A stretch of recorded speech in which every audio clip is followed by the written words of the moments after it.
Funding for this episode of Qué Pasa NJ with Carlos Medina has been provided by Horizon Blue Cross Blue Shield of New Jersey, the New Jersey Economic Development Authority, PSENG, PNC Bank, the Engineers Labor Employer Cooperative A25, ROI, NJ Business Magazine, Hackensack Meridian Health. Welcome, familia. Welcome to this month's episode of Qué Pasa. We have a special treat for you. We have Javier Muñoz and Mandy Gonzalez, two stars of Broadway who have starred in Hamilton and In the Heights. Don't forget to ask yourself, ladies and gentlemen, ¿Qué pasa?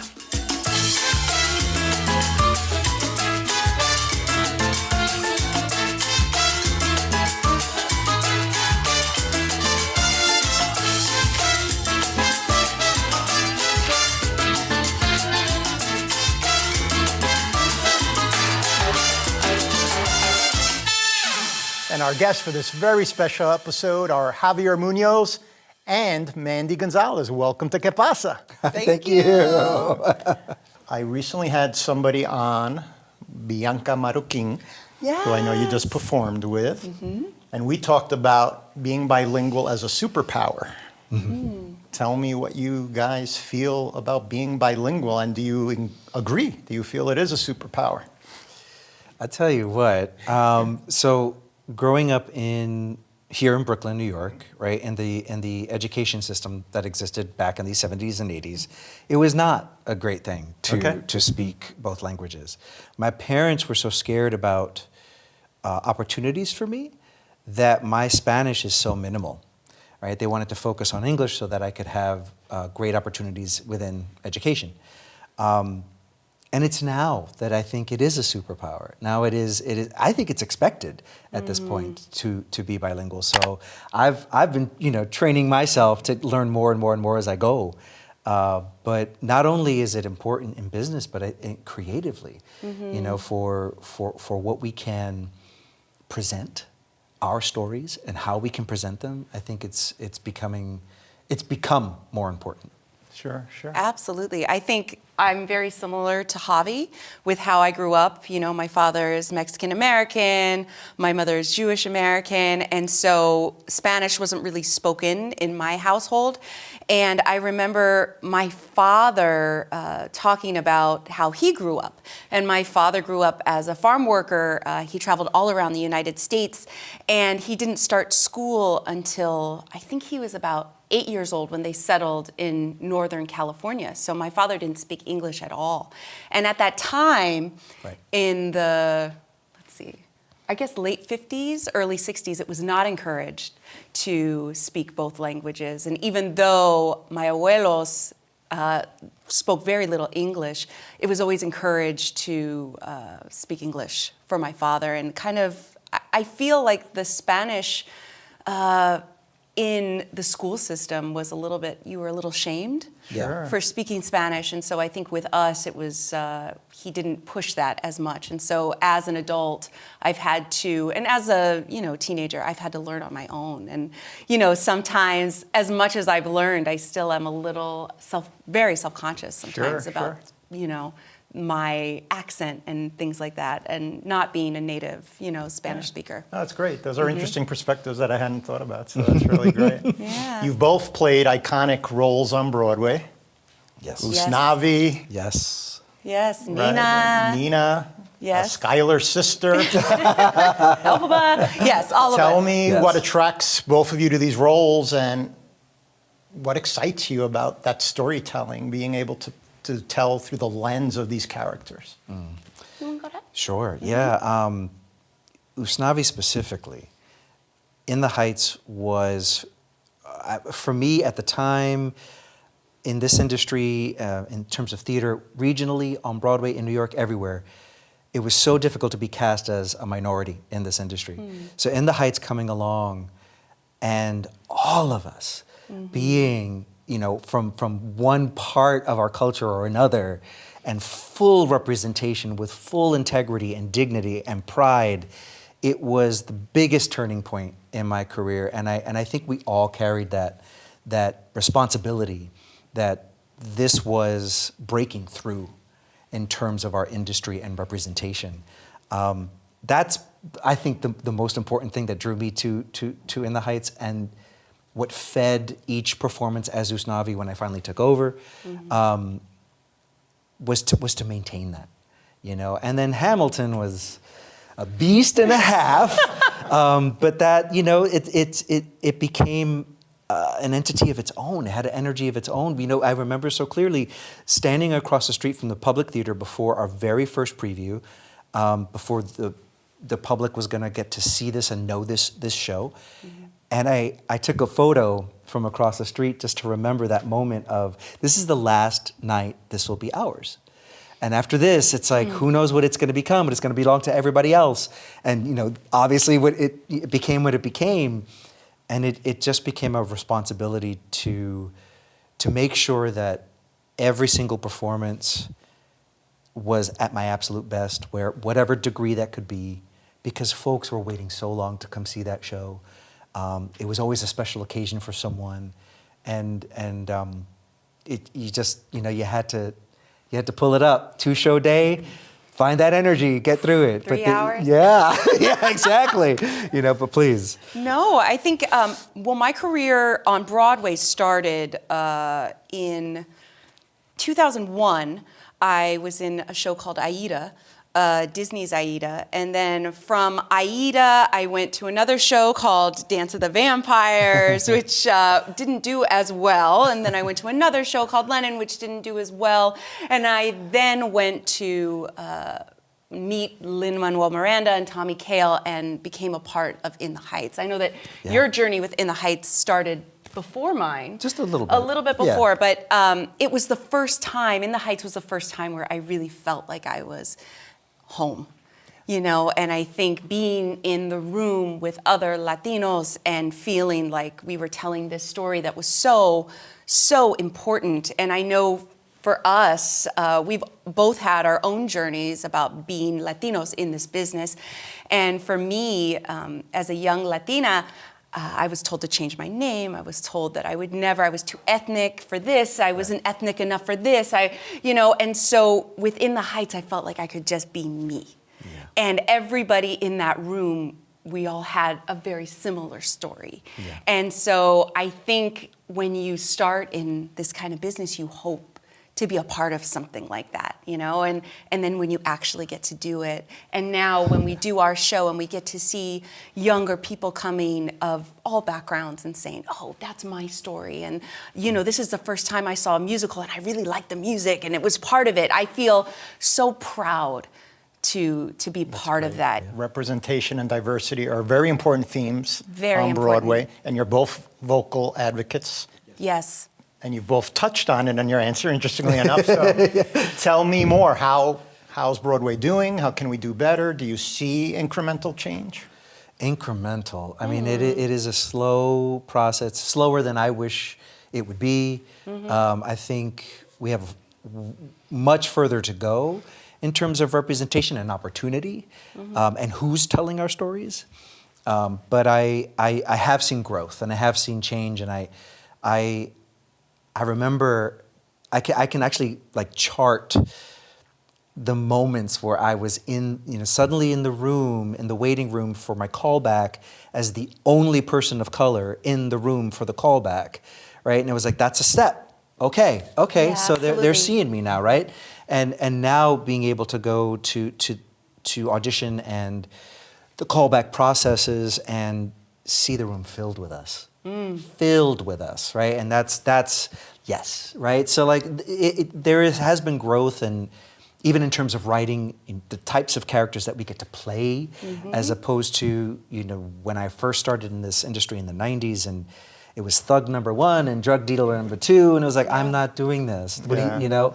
And to now, you know, come so far and be able to play these, anyone, really, you know, and that's growth. But in terms of what gets produced, in terms of who's behind the table, writing our stories, directing our stories, choreographing our stories, that I'd like to see more diversity there in terms of our industry, for sure. Excellent. Absolutely. We have come so far, but we have so far to go. I think Hamilton definitely opened a lot of doors for all of us, as others have opened the doors before them. I remember when Hamilton first opened, finally getting those calls to come in for those leading roles that I never would have been looked at before, and being the only one. Yeah. And then looking around now and going, okay, now it's, we're not only in the room for the job, we're getting the job. And that's very exciting, but we do have a long way to go. When I first started in this business, and even now sometimes, even though they shouldn't say this anymore, I would get the comment of, well, we're really looking for the girl next door. She's not the girl next door, the mom next door. And it's like, well, what does that mean? Yeah, exactly. Because I am. right. I am the girl next door. What does that look like? I don't understand. Yeah. I don't understand what that means, and then I'll go and see the show and see who they hired and go, oh, that's what that means. Like, okay, I get it, but that's not an excuse anymore. Yeah. And I think the best person always should get the job, and so I think being part of the conversation is very exciting. And for our show that we're going to be doing, we have used the Rise directory. Our musical director made sure that he used the Rise directory to hire musicians. And so it is opening a door, I think, for us to know that conversation is happening and for that to be possible. Can you explain to our viewers what the Rise directory is? Yeah, please go. Yes. I was going to mention, Yes, no, the Rise directory is a directory that has been created by professionals in our industry, professionals like Lin-Manuel Miranda. And the Rise directory, a lot of times musicians in this industry are a lot of times in the history have only been hired for theater and things like that, have been white musicians. Mm-hmm. And the Rise directory creates a directory for musical directors and for directors and musicians themselves, the union to know that there are other people that you can hire within the BIPOC community. And creating a resource essentially to make it so easy for people who are looking to fill those positions to just turn to it. Turn to the Rise directory. Find who you're looking for. That's great. Absolutely. Inclusion and that's why, and diversity. Yeah, and that's why it's been important for us to go and do our show in these different communities so that young people and people of all ages with their families can see that this is possible. Oh, I can do theater, but I can also do a concert. Yeah. I can also sing with symphonies. I can do these things. And it's very important, I know, for us to open those doors and to say, hey, we're here. Come with me. Come on. You don't just have to be in this one. You don't have to just perform in this one place. There's so many places for you, and so I think something like the Rise directory also creates that. That's great. I'll tell you that here in Jersey they have a program in which if you have a film production, you do get bonus tax rebates if your crew and team are diverse. So that's great. Kudos to New Jersey for doing that. We need more of that. Yes, we do. Yes, we do.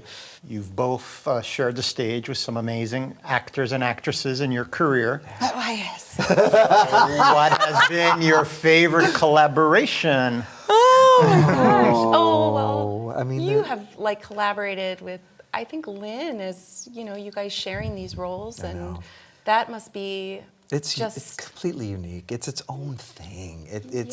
He would watch Javi. I remember during In the Heights because he was also writing, and so he would need Javi to play with Snavi and during rehearsals so that he could see what needed to be reworked. And it really was just such a collaboration. Right, and that's not something you get to see anywhere else in our industry. Two actors sharing a role, creating a role together, is unheard of. But Lynn and I do that. Yeah, it's a trust. It's a friendship, and it's how we built Usnavi. It's how we built Hamilton together, and it's I don't know. It's indescribable getting in a room with him in that way. I don't know if it'll ever happen again at this point. It's so strange to think about. I don't know, but it's its own unique, special. Creative relationship for sure. Absolutely. I think the people that I've worked with in the Heights have been some of my, my favorite collaborators. We're all still friends. Yes, we're also still, like, friends, out, and it's like family. But if I'm doing a new show, I'll say, "Hey, will you come and see the show? Like, tell me what you think." I just did a show at the Old Globe in San Diego with Bianca, but I didn't work with Bianca in the Heights, but I also worked with Carlos Gomez, who played my father in the Heights, and now he was playing my husband. It's a telenovela for the stage, so it also had to have a telenovela behind the stage as well. But I couldn't, there's no one else I trust more than my family from In the Heights. It's like I knew that, if I could ask Carlos, well, what do you think of this, or what do you think of this? Like I knew that we have the same, we speak the same language. Yeah. It's a shorthand when you have that kind of history with people. And I think I'm so grateful that I've been a part of this business for so long, that I have people within my community that I trust like that. As an artist, there's nothing like that. If I can add one more thing to that Go question, ahead. is our show. Yes, absolutely. Is what we created, because honestly, I was so green to concert performances until Mandy got me on board. Well, because I didn't know, because I've only seen Javi in the Heights, and I saw him in Hamilton, but I didn't know he had this voice, like this singing voice. I mean, I knew he could sing the stuff from that, right. But then we did a concert together with Tom Kitt, and he sang a song from Man of La Mancha, Impossible Dream, and I was just like, who is this? And let's do something. I'm like, let's sing and let's do stuff together that, talk about shows that we have never been cast in, but we want to do, and we should be cast in. It's like, well, if, we weren't cast in it and they don't want to hire us, let's put a show together where we create our own content and we make, our own dreams come true. Yeah, honestly, I don't know, yes. I mean, but truly. it is true. It's like,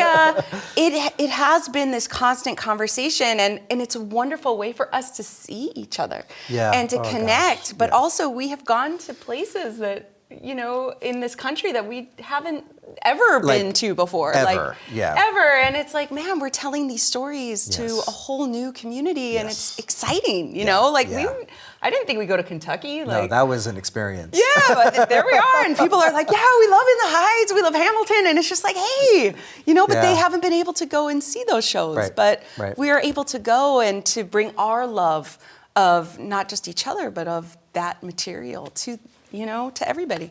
Tell me, how's Fearless going? You did the solo album, Fearless. Tell us about it, and the book. Yes, Fearless is going great. I think it's always a word that I constantly try to figure out, that follows me, that I try to no longer live up to, but try to work into whatever is going on in my life. It has led me, that word has led me through so many moments of my life. And I feel so lucky to be able to share that feeling through music. And so I think being able to do the concerts and sing songs from that album that I absolutely love, including the title track written by Lynn and called Fearless.